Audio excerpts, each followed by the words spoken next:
विकास में युवाओं के योगदान को उत्तर प्रदेश सरकार बखूबी समझती है। राज्य में रोजगार के नए मौके उपलब्ध कराना योगी सरकार की प्राथमिकताओं में शामिल है। 21 और 22 फरवरी को होने वाले इन्वेस्टर्स समिट 2018 के लिए उत्तर प्रदेश सरकार निवेशकों को यूपी में निवेश के लिए आकर्षित कर रही है।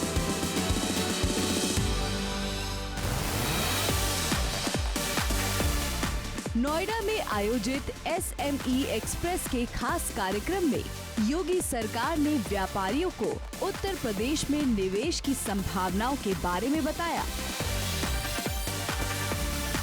नोएडा में जहां नए औद्योगिक सेक्टर्स बनाने की योजना है, तो वहीं ग्रेटर नोएडा में लगभग 1000 एकड़ और यमुना अथॉरिटी में 650 एकड़ जमीन निवेश के लिहाज से रिजर्व रखी गई है। उत्तर प्रदेश सरकार ने नोएडा को इलेक्ट्रॉनिक मैन्युफैक्चरिंग जोन बनाने की योजना बनाई है। प्रदेश में नई सरकार के आने के साथ ही नोएडा से लेकर यमुना अथॉरिटी में निवेश के अवसर उपलब्ध कराए जा रहे हैं। योगी सरकार की तरफ से आने वाले 5 साल में 5 लाख करोड़ का निवेश और साथ ही प्रदेश में 20 लाख लोगों के लिए रोजगार के अवसर उपलब्ध कराने का संकल्प भी लिया गया है।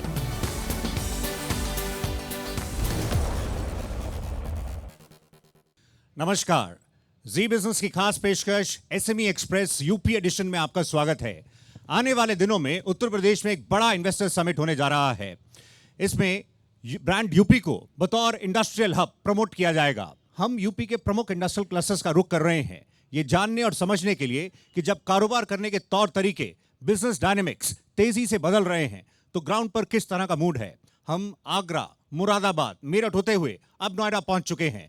आज के कार्यक्रम में पार्टिसिपेट करने के लिए हमारे साथ कई एस्टीम मेहमान मौजूद हैं। आइए हम आपसे उनका परिचय कराते हैं।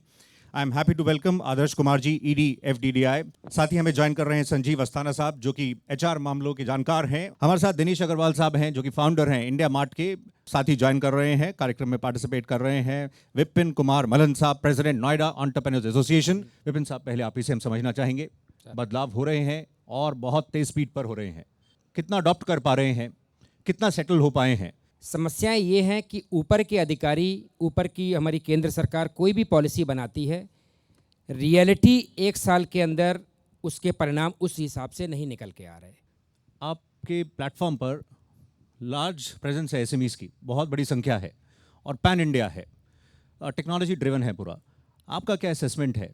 इंडिया मार्ट में करीब 40 लाख से ज़्यादा SMEs जुड़े हुए हैं और हमारे 4000 से ज़्यादा एम्प्लॉयज़ उनके साथ डे टू डे बेसिस पे इंटरेक्ट करते हैं। टेक्नोलॉजी से हम इंटरेक्ट करते हैं। अब जनरल स्टेटमेंट देना तो बिल्कुल सही बात है कि जितनी पॉलिसीज़ बनती हैं उसमें से कुछ सक्सेस होती हैं, कुछ नीचे तक पहुंचती हैं, कुछ ब्यूरोक्रेसी में फंस जाती हैं। लेकिन इंडिविजुअल आइटम्स की बात करें तो पिछले 1 साल में यूपी और इंडिया में क्या अच्छा हुआ और क्या ख़राब हुआ। पहले डिमोनेटाइजेशन हुआ, जो कि शायद ज़्यादा सक्सेसफुल नहीं हो सका, लेकिन उसके बाद उन्होंने डिजिटल इंडिया के ऊपर काफ़ी फोर्स किया, और अब तीसरा GST को लेकर के। अब इसमें और चौथा एक बहुत अच्छी चीज़ हुई, जो टेक्नोलॉजी पॉइंट ऑफ व्यू से अगर हम बात करें तो जियो ने जो टेलीफोन और इंटरनेट के रेट्स डाउन किए, उससे जो इंटरनेट का एडॉप्शन बढ़ा है, टेक्नोलॉजी का एडॉप्शन बढ़ा है वो। अब हालत कुछ ऐसी सी हो गई है कि इसमें से 4 बड़े इनिशिएटिव में से कौन सा अच्छा है और कौन सा बुरा है, और कितना अच्छा है लॉन्ग टर्म में और कितना शॉर्ट टर्म में, ये नहीं समझ में आ रहा है। क्या इस समय जो SME कम्युनिटी है, जब इतने बदलाव हुए हैं और उनके ऑपरेशनल इश्यूज में चैलेंजेस आ रहे हैं, तो वो क्या रिलीफ और चाह रहे हैं? ओवरऑल पॉलिसीज अच्छी हैं, GST अच्छा है बिजनेस के लिए, डिजिटलाइजेशन अच्छा है बिजनेस के लिए, टेक्नोलॉजी का यूज़ अच्छा है, लेकिन ईज़ ऑफ बिजनेस बहुत ज़रूरी है। आदर्श जी, आप बताइए, आप यंगस्टर्स के साथ जिस तरह से कनेक्टेड हैं, उनकी हैंड होल्डिंग करते हैं, उनको आगे की राह दिखाते हैं, इस पूरे जो इकोसिस्टम है, एंटरप्रेन्योरियल इकोसिस्टम को उनके नज़रिए से किस तरह से देखा जा रहा है? ये क्षण परिवर्तन का है, मंथन का है, और साहब जब मंथन होता है तो विष और अमृत दोनों निकलते हैं। तो हमें जिस इकोसिस्टम की बात कर रहे हैं या जिसका हम अप्रेजल करने की कोशिश कर रहे हैं as a society, I think we should be ready to face the change. And परिवर्तन कभी भी आरामदायक नहीं होता है अगर वो प्रोग्रेसिव है तो हमें उस मानसिकता से अपने आप को सचेत करना होगा कि साहब these are the changing times and we need to align ourselves to the changing times. ये हमने डिफरेंट एंगल्स को टच किया। आप एचआर को रिप्रेजेंट कर रहे हैं, पर उससे पहले इंडस्ट्री के आप रिप्रेजेंटेटिव हैं, आपका क्या नज़रिया है? 3 फैक्ट्स हैं जो मैं रखना चाहूँगा बिफोर एवरीवन। अगर हम एसएमईज़ की बात करें तो ऑलमोस्ट अगर एसएमईज़ मिनिस्ट्री के अगर डेटा देखें तो 40% प्रोडक्ट पोर्टफोलियो जो है वो एसएमईज़ का है। इफ़ यू कन्वर्ट दिस, अगर हम इसको कन्वर्ट करें टुवर्ड्स दी जीडीपी कंट्रीब्यूशन, तो करीब 7-8% का कंट्रीब्यूशन जो है एसएमईज़ का टुवर्ड्स दी कंट्रीज जीडीपी है। थर्ड चीज़ देखें तो एसएमईज़ अगर देखें तो they are called as the employment power house, they are the backbone for employment, क्योंकि इनकी प्रेजेंस अगर देखें they are present in the rural areas as well as they are present in the suburbs. तीनों तथ्य को अगर हम collate करें तो you can see in fact you can feel SMEs की इंपॉर्टेंस बहुत स्ट्रॉन्ग है।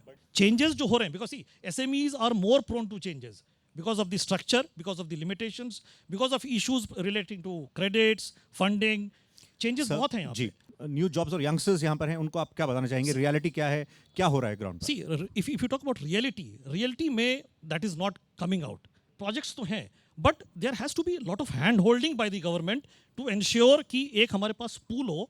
There has to be a pool Okay. by virtue of the part of curriculum or post curriculum.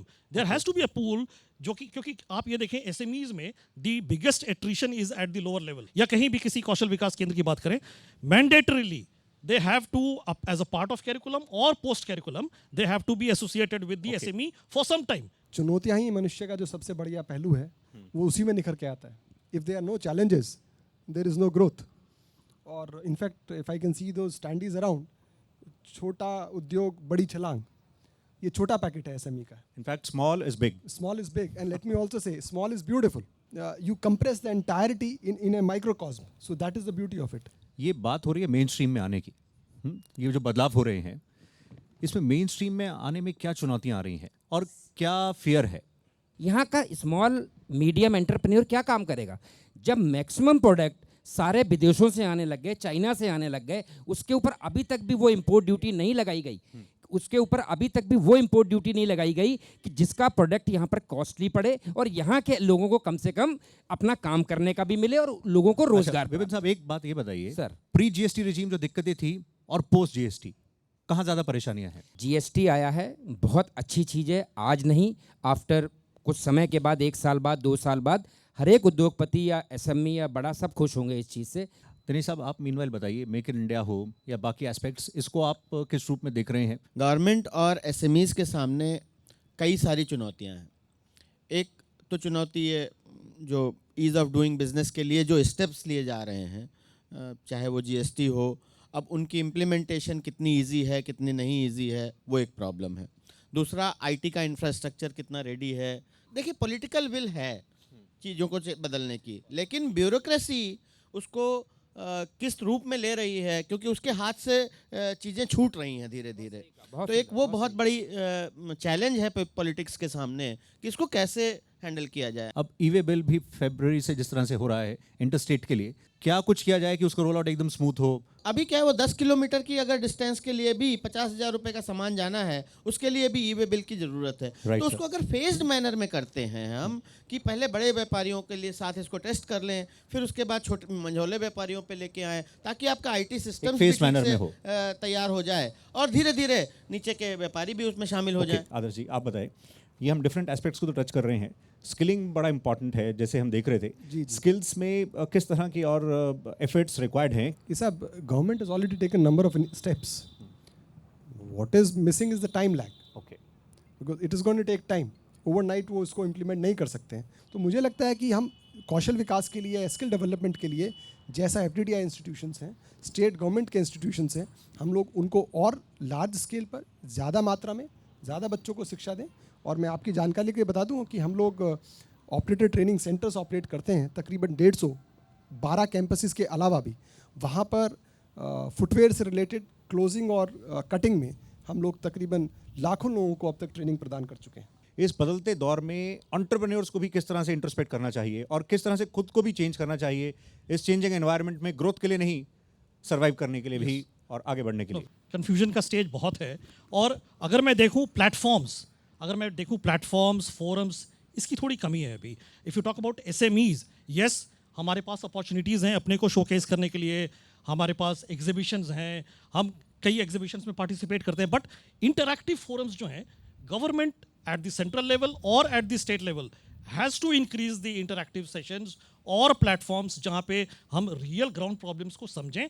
कुछ ही देर में आपके विश लिस्ट के लिए हम बढ़ेंगे। आप देख रहे हैं SME एक्सप्रेस का नोएडा एडिशन। फिलहाल वक्त ब्रेक का है, हम जल्दी हाजिर होंगे बस कुछ ही देर में।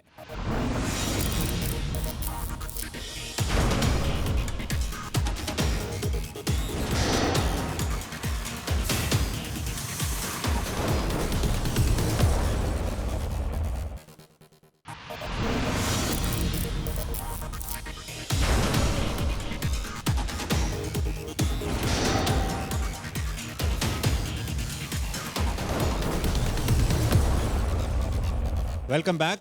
आप देख रहे हैं SME एक्सप्रेस का नोएडा एडिशन। हमारे साथ कई खास मेहमान मौजूद हैं। आइए अब रुक करते हैं जो शहर के खास कारोबारी आए हैं और कुछ यंगस्टर्स भी हैं, जानने के लिए उनका क्या नज़रिया है और उनकी क्या सजेशन या विश लिस्ट है। एक स्मॉल स्केल इंडस्ट्री के लिए एक बहुत इंपॉर्टेंट पॉइंट है हमारे यहाँ बिजली के विभाग में एडिशनल सिक्योरिटी। आज की डेट में सब कंप्यूटराइज हो गया, ऑनलाइन हो गया, रात के last day of the month midnight में बिल जनरेट हो जाता है। लेकिन अभी भी क्या है कि इनके नॉर्म्स इन्होंने 2 महीने की सिक्योरिटी का प्रोविजन करा हुआ है। हर साल हमसे एडिशनल सिक्योरिटी मांग ली जाती है। बिजली की दरों में एक्चुअली बहुत कॉम्प्लेक्स है। वो बिजली की दरें UPRC के द्वारा तय की जाती हैं, तो UPRC के सामने सारे फैक्ट रखे जाते हैं और उसके बाद में दरें तय होती हैं। तो अब वो सरकार की नीतिगत फैसला है कि किसको सब्सिडी दी जानी, किसको सब्सिडी नहीं दी जानी है। तो ये जब इस प्रकार की दरें प्रस्तुत की जाएंगी तभी उसके बारे में फैसला हो पाएगा। अगर उद्योगों को एक्चुअल में बढ़ावा देना है तो चाहे इसमें उत्तर प्रदेश सरकार सब्सिडी दे, उद्यमियों को, जो नए उद्योगपति आ रहे हैं, जो नए उद्योग लगाने आ रहे हैं, उनको जमीन सस्ते दर पे मुहैया कराए और पूरी तरह विकसित करके कराए। एक तो हमारे जो वर्तमान इंडस्ट्रियल एस्टेट्स हैं उसमें FAR बढ़ाने के लिए, अगर किसी को भी यूनिट को अगर उसे विस्तार करना है तो उसको FAR बढ़ाने की उनकी एक मांग थी, तो हमने इसमें FAR बढ़ाने का एक किया है। तो हमने वही सुविधाएं जो औद्योगिक निवेश नीति में 100 एकड़ से बड़े उद्योगों के लिए लागू की गई थी, वही सुविधाएं हमने 20 एकड़ से बड़े उद्योगों के लिए भी लागू कर दी हैं। अगर 20 एकड़ से कम के क्षेत्र में कोई ग्राम समाज की जगह आती है तो उस निजी उद्यमकर्ता को वह ग्राम समाज की जगह केवल उसी दर पर सर्किल दर पर ही उपलब्ध करा दी जाएगी। Industry department we have to go to pollution department, we have to go to sales tax for registration, we have to go to GST for registration, excise, it was excise was there, then we have to go to excise also, then Factories Act, Labor Act, everywhere we have to go. What is this? It's not one window scheme. Single window system हमने भी उसका beta version launch कर दिया है। 21 और 22 तारीख को जिस समय हमारा इन्वेस्टर समिट होगा, प्रधानमंत्री जी आएंगे, उसको हम खोल देंगे और एक ही स्थान के ऊपर लोगों की एप्लीकेशंस और उसी स्थान के ऊपर उनको कहीं जाने की ज़रूरत नहीं है, वहीं पर उसको सारे क्लियरेंसेस उनको मिल जाएंगे। उसका टाइम लिमिट है और जो भी अधिकारी उसमें किसी प्रकार की बाधा करेगा नहीं देगा तो उसको उस टाइम लिमिट में डीम्ड सैंक्शंस मान लिए जाएंगे और जनहित गारंटी अधिनियम के अंतर्गत जो प्रावधान है उसमें हम उसको लेकर आएंगे। हमारा उत्पाद चाइना से महंगा क्यों? क्या हमारे यहाँ टैक्सेशन ज़्यादा है? क्या हमारे पास ओवरहेड्स ज़्यादा हैं सुविधा शुल्क के रूप में जो इनडायरेक्टली प्रोडक्ट पर पड़ते हैं? जो भी हमारे यहाँ पर प्रोडक्ट हम बना रहे हैं, हम अच्छी क्वालिटी का बना रहे हैं। हम लोग कोई ऐसा नहीं है कि आज कॉम्पिटिटिव टाइम है तो हम लोग बहुत ज़्यादा मार्जिन पे काम कर रहे हैं, बट उसके बावजूद भी चाइना से कॉम्पिटिट नहीं कर पा रहे हैं। उसका क्या रीज़न है? ये दुधारी तलवार है, क्योंकि बहुत सारी जगह इंडिया का भी माल जा रहा होगा। तो इसमें तो एक जो अंतर्राष्ट्रीय नियम है कि इंपोर्ट एक्सपोर्ट को किस प्रकार से नियंत्रित किया जाना चाहिए। जहाँ भी ये लगता है कि बाहर की कोई कंट्री हमारे देश में सामान डंप कर रहा है तो एंटी डंपिंग ड्यूटी लगा दी जाती है इसके ऊपर। लेकिन इंपोर्ट एक्सपोर्ट ऐसी चीज़ है कि हमारा सामान भी बाहर जाके बिकता है, वहाँ का सामान भी यहाँ आता है और प्लस यहाँ के लोगों को भी चीप सामान मिले। उन सबको देखते हुए नीतिगत निर्णय सरकार लेती है कि किस कमोडिटी पे कितनी इंपोर्ट ड्यूटी लगाई जाए। इंडस्ट्री को क्वालिटी फोकस चाइना से हम तभी compete कर सकते हैं right, और sir. Quality is free. एक बहुत बड़े गुरु थे क्रॉसबी बोले, यदि आपकी क्वालिटी अच्छी होगी तो आपकी कॉस्ट अपने आप कम होगी। जो एक ये बज़वर्ड चल रहा है ईज ऑफ डूइंग बिजनेस, इसमें जब तक एक एंटरप्रेन्योर के लिए ईज नहीं आएगी तो ये बात सत्य नहीं होगी। ईज के लिए जो एसएमई, जो मेन स्टेक होल्डर है, एसएमई ओनर या एसएमई के जो लोग चला रहे हैं, उनका डिस्कनेक्ट है, मुझे लगता है डिस्कनेक्ट है पॉलिसी मेकर्स के साथ। ईज ऑफ डूइंग बिजनेस ये सरकार का सबसे महत्वपूर्ण कार्यक्रम है और एक बड़ी छोटी सी लाइन हमने इसमें लिखी है अपनी नीति में। वो लाइन है कि हम जितनी भी सुविधाएं दे रहे हैं, हम उन सारी सुविधाओं को, सारे जितनी भी रजिस्ट्रेशन हैं उन सबको उद्यमियों को ऑनलाइन पहुंचाएंगे, जिसमें ह्यूमन इंटरवेंशन कम से कम हो। इस छोटी सी लाइन के पीछे मेहनत बहुत बड़ी है और सोच बिल्कुल स्पष्ट है कि जितनी भी मुश्किलें उसकी वजह से होती थी उन्हें, वो सारी मुश्किलें उनकी समाप्त हो जाएं ह्यूमन इंटरफेस की वजह से। ऐसा कोई entrepreneur seeking loan is unable to get it, I would like to participate with him so that I can bring into the notice of authorities.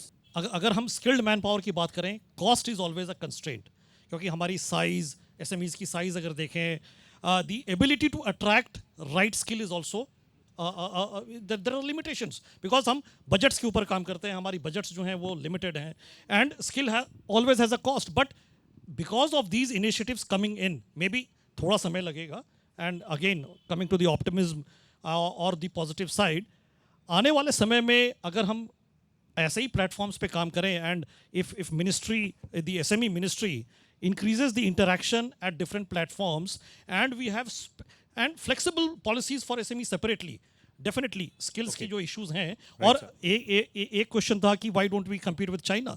Yes, labor cost अगर बात करें तो हमारी जो cost of production है that is high.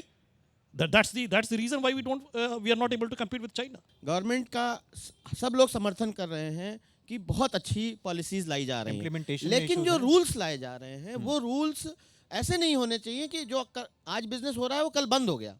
आपको business आगे बढ़ाना है, बेटर करना है, तो पॉलिसी बेटरमेंट के लिए पॉलिसी लाई गई है, उसको डिटरमेंट ना बनने दें। जो बेटरमेंट के लिए चीज लाई गई है उसको डिटरमेंट ना बनने दें। हैंड होल्डिंग की बात कर रहे हैं, that is missing. We have IITs, we have IIMs, but what we are teaching them to go and work for McKinsey, you go and work for bigger companies. We are not inculcating that values that where the student can go and become the entrepreneur. I hope हमने सबके views ले लिए हैं। Thank you all of you for joining us. अब एक final comments लेते हैं, आपसे शुरुआत करते हैं। अब आप बताइए, सबके अपने विचार सुने, आपके भी एक विश लिस्ट एग्जैक्टली ये एस्पेक्ट्स हैं जिनको टच करना चाहिए। कि सरकार की जितनी भी नीतियां बने उसका इम्प्लीमेंटेशन जरूर होना चाहिए। उसके ऊपर भी एक अगर वो बॉडी बना दें ये देखने के लिए कि अगर वो इम्प्लीमेंट नहीं कर रहे हैं, यहाँ पर शिकायत करेंगे तो विद इन 30 दिन के अंदर इस चीज़ को फाइनलाइज कर दिया जाएगा। तो आप देखिएगा कि जितनी भी नीतियाँ बन रही हैं, ऐसा नहीं है कि वो औद्योगिकरण के लिए ख़राब हैं, इन फ्यूचर बहुत अच्छी हैं, पर अभी एज ऑन डेट सब बड़े परेशान हैं। एजुकेशन पे सरकार का बहुत बड़ा फोकस होना चाहिए। इंडिया में एजुकेशन का आउटले बहुत छोटा है, इसलिए टैलेंट की अवेलेबिलिटी में बहुत गैप है। बहुत परिवर्तन लाए हैं। एक सेमेस्टर ही हम लोगों ने स्किल डेवलपमेंट पे रखा है, लास्ट सेमेस्टर ग्रेजुएशन लेवल पे और पोस्ट ग्रेजुएशन लेवल पे। और भारत सरकार की तमाम कौशल विकास की योजनाओं के साथ में हमने उत्तर प्रदेश की अपनी योजनाओं को शामिल किया है और एक अच्छा वातावरण है। हमारे कई जगह पे तो कौशल विकास के जो प्रशिक्षण केंद्र हैं इतने सफल हुए हैं कि कई लाख लोगों को रोजगार मिलने की तरह हम लोग 1.5 लाख से ऊपर अभी दे चुके हैं 10 महीने में। जो रोड नेटवर्क और ट्रांसपोर्टेशन नेटवर्क, क्योंकि गुड्स का ट्रांसपोर्ट होना बहुत ज़रूरी है। एक्सपोर्ट बढ़ाने के लिए सबसे महत्वपूर्ण बात यह है कि we don't have any ports, we have dry ports हमारे को बनाने की ज़रूरत है। और फॉर्चुनेटली जो अमृतसर कोलकाता फ्रेट कॉरिडोर है and Mumbai Delhi Mumbai freight corridor है, ये दोनों यूपी से पास हो रहे हैं, नोएडा से, और वहाँ से जिस प्रकार का हमने इंफ्रास्ट्रक्चर एक्सप्रेस हाईवेज़ के द्वारा बनाया है, तो एक्सप्रेस हाईवे से किसी भी पोर्ट तक मुझे लगता है कि 14 घंटे से कम हमारे को समय लगेगा वहाँ पर पहुँचने के लिए। हमारे सिस्टम में we have jobs for all levels. ऐसा नहीं है कि जहाँ पे, और आप अगर सिस्टम्स देखें तो हमारे पास जो सेग्रीगेशन है सैलरीज की, वो भी उसी तरह से, you have highly skilled people, you have semi skilled people, you have unskilled people. बहुत बड़े इकोसिस्टम में हमारा तो बहुत छोटा सा अस्तित्व है, और वो शिक्षा और कौशल विकास का है। बाकी धन उपार्जन, व्यवस्थाएं बदलना, वो मैं बड़े लोगों पे छोड़ देता हूँ। माना कि अंधेरा घना है, मगर चिराग जलाना कहाँ मना है। इसी विश्वास के साथ हम लोग अपना छोटा सा दिया जलाते रहेंगे, और आप लोग यहाँ आए, उसके लिए मैं आपका बहुत बहुत धन्यवाद करता हूँ। Thank you very much. Thank you all of you for joining us. आप सबका भी बहुत बहुत शुक्रिया। तो ये थी एसएमई एक्सप्रेस नोएडा एडिशन पर हमारी एक खास पेशकश। ये सफ़र, ये यात्रा आगे भी जारी रहेगी। फिलहाल अभी के लिए बस इतना ही। हमें इजाज़त दें। नमस्कार, गुड बाय।